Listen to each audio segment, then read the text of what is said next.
3 years ago when we moved into this house, this patch here was just a piece of grass. But since then we've done quite a bit of work. We've built 2 fish ponds, I built a pizza oven, and last year I tried to grow vegetables for the first time of my life. I only created this small patch here, but I really loved it, and harvesting the food was such an enjoyable thing. I just wanted to do some more of it. So today I'm going to be building an extension to the veg patch that's going to go right to the back of the garden. So at the end of the year, hopefully we've got loads of veg.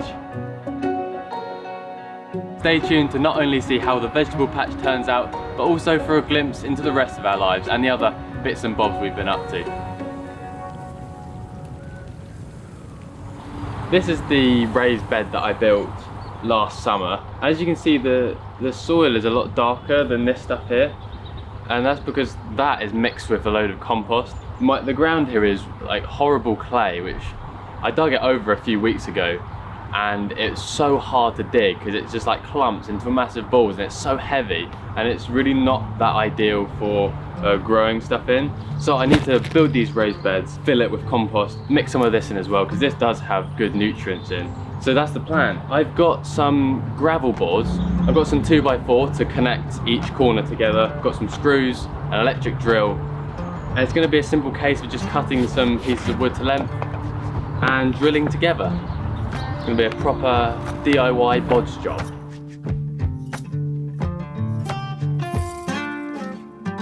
$2.40 meters by 1 meter. Luckily, the boards that I've got are already 2.40 meters, so don't need to do any cutting for half the pieces. The other half I need to cut to 1 meter long.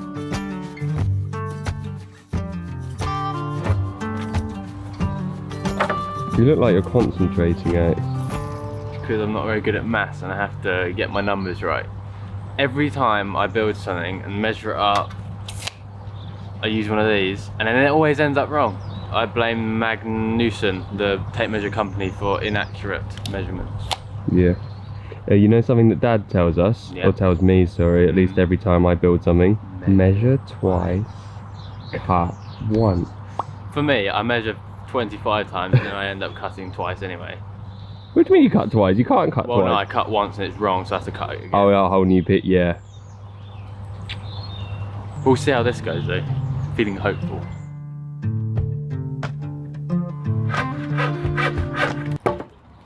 Ooh. Did it snap? Yeah, but no one will see that bit. I'm gonna do it like that. That one was better.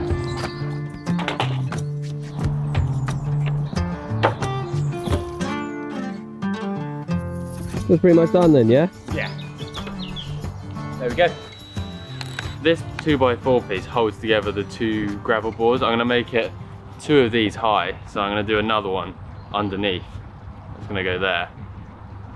And then I'm going to have about 10 centimeters to bang in the ground to keep it rock solid. Let's do some more drilling.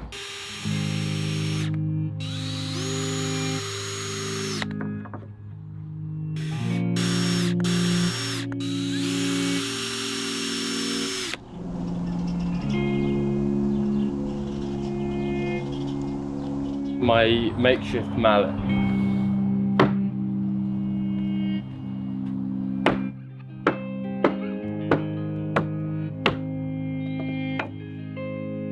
That's actually quite level, Alex. You got a lens flare in front of your face, Oh.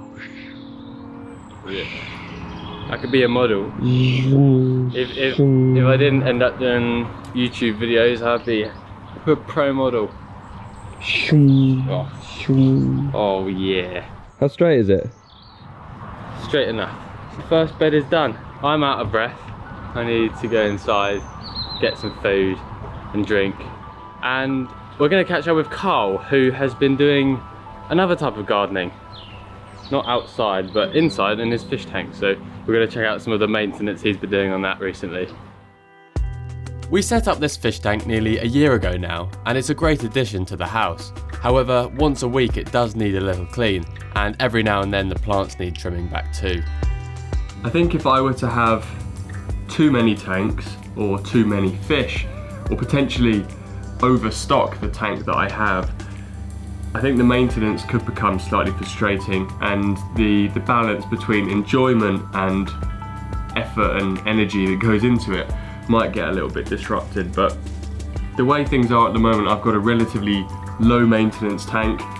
The pond, I don't have very many fish in, so I don't have to do too much work. I don't have to clean the filters very often.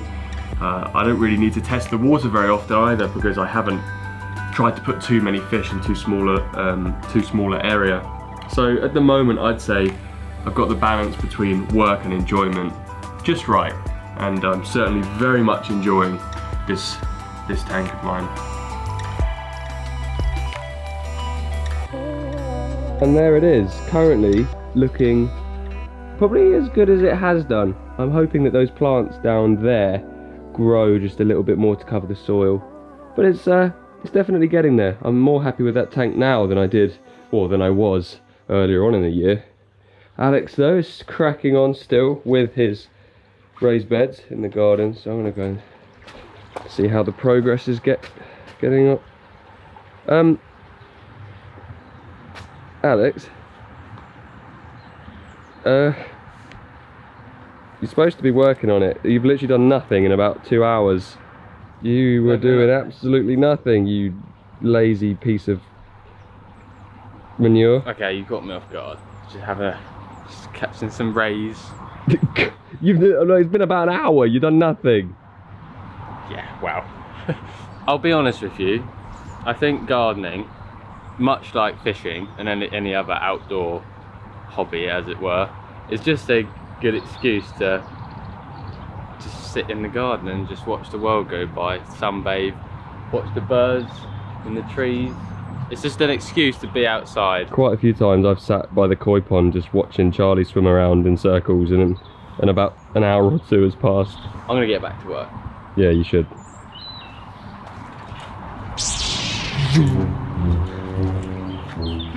Now I'm gonna get back to work. Whilst I procrastinate for another couple of hours, I'd like to share with you another recent project of mine. So this arrived in the post just the other day, and what it is it's a camera, but it's not any old camera, not like the normal ones that we use with lenses like this.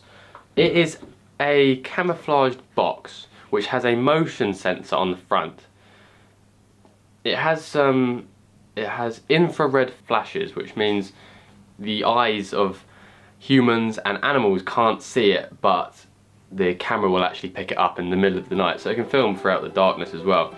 My plan for this is to put it in the woods. I've got an idea of a spot that I want to try in a nice woodland and just see what I can capture. I know there's some interesting animals walking about in there, but often they're just too spooky to get close to in real life, so by putting this up I should be able to capture what is there.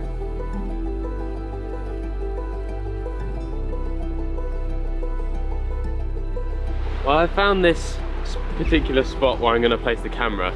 There's a nice little stream running down there, so I hope that animals from the field might be coming across and jumping over into the forest area. So this is a decent place to put up. My only issue is there's a footpath just there.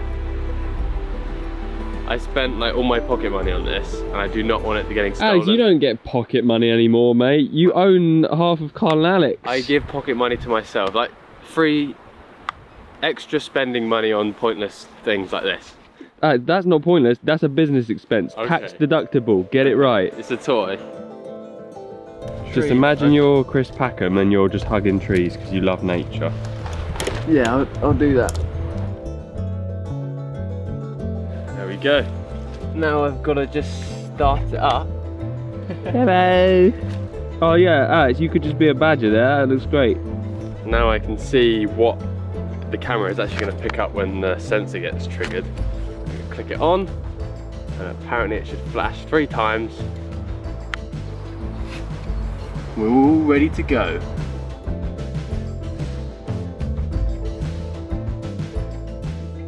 That could be a football goal for very little people. Yeah, it could also. A 2.8 metre measurer for when you catch massive pike. Yeah. Like Ryan did. Well, okay, Ryan's fish wasn't quite 2.8 metres, but it was still pretty big. It could also be... Is there people who are that tall? I reckon, yeah, there's basketball players who can dunk without jumping. I'm not sure about that. Dunk without jumping? Well, that's it. I can't really do much more because I did my calculations wrong and I didn't buy enough wood. So I can't finish it off today. But that gives me a good excuse to not do anything this afternoon. No, I'm going to get back to work maybe next week when I've ordered more wood and I can finish the next 2 raised beds. For now, I need to wait for some more wood to arrive in the post. But in the meantime, we're going to take a look at some footage from Carl's most recent pike fishing sessions on the river. Yes! You got one! Oh no, it's not massive. Still nice though.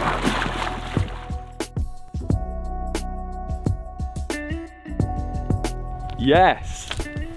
Well, hey! There he is!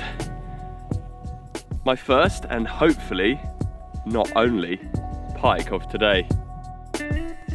Carl is sat just over there in his brolly, but I've decided to go for a little walk and warm up my fingers and feet. I've just noticed there's this kind of lake or pond that was created when the 2 sections of river have overflowed when it's been in flood, and then the water level has dropped since, so the ice has actually cracked in. It looks kind of crazy. You could go ice skating on that.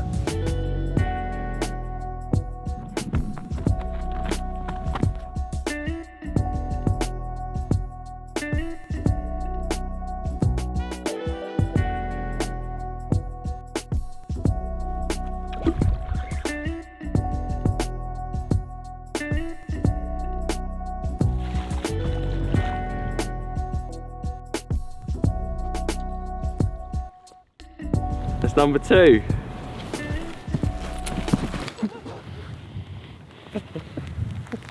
What are you doing? I just ate mud. Oh, I skipped breakfast this morning, so I thought I'd just eat some mud.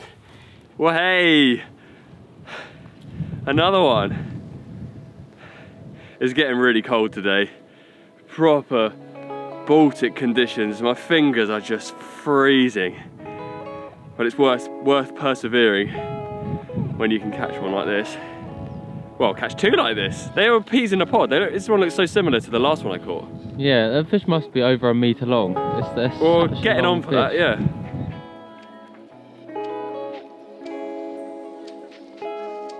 Later that week, Carl and his friend Ryan returned to that same spot, this time hooking into something quite a bit bigger. Ryan's just hooked up into a pike. I've got a suspicion it's going to be big. Oh, Ryan, that's going some. Oh my God, 20 pounder. That's 20. Yeah, that's your 20, mate. That's 20. That's your 20. No. That's your 20. All right, I'm going to put the camera down, get in there. 26.10. Go on, Ryan, show us your reward. Look at that. The river season here in the UK is coming to an end now, but it has been a really productive winter fishing for pike. Now though, seeing as the weather is improving, I think we're going to turn our angling efforts into some carp fishing. I got some more wood this morning, so I'm going to crack on and finish the last 2 raised beds in the garden.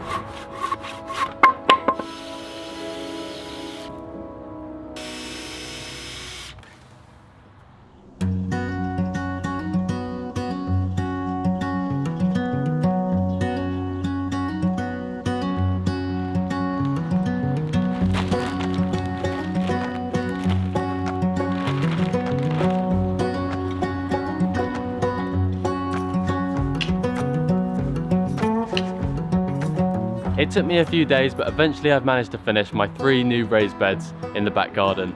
I've got loads of ideas of things I want to grow, such as potatoes, carrots, tomatoes, lettuce, and loads more. So I'm really excited to do that, but we're going to save that for another episode. For now though, if you'd like to watch another one of our garden projects, then click here to see how we built our new fish pond.